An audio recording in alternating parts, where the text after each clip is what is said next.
உன் மனம் இன்னும் குழப்பத்திலிருந்து தெளிவதாக இல்லை. எப்போதும் நீ எதிர்பார்த்தபடியே எல்லாம் நடக்க வேண்டும் என்று நினைக்கிறாய். அதில் கொஞ்சம் மாறிப்போனாலும் ஏமாற்றமடைந்து குழம்பி தவிக்கிறாய். இடையில் மாறும் எதை கண்டும் மஞ்சாதே. முடிவு உனக்கு சாதகமாகத்தான் அமையும். உன் புதிய திட்டத்தில் கொஞ்சம் பொறுமையாக இரு. நீ எதிர்பார்த்த நல்ல முடிவுகள் உன்னை வந்து சேரும். நீ தோல்வியை பலமுறை பார்த்துள்ளாய். வெற்றி சில முறைதான் என்றாலும் அது உனக்கு மிகப்பெரிய வெற்றியாக அமையவுள்ளது.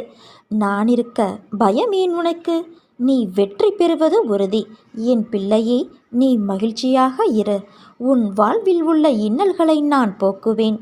நீ முயற்சி செய்வது எல்லாமே நடக்கும். வெற்றி உன்னை தேடி வரும். நீ மகிழ்ச்சியாக இருப்பாய் குழந்தையே. நீ எதிர்பார்க்கும் மங்களகரமான நிகழ்வுகள் உன் வீட்டில் நடைபெறும். பிடிக்காத வாழ்க்கையை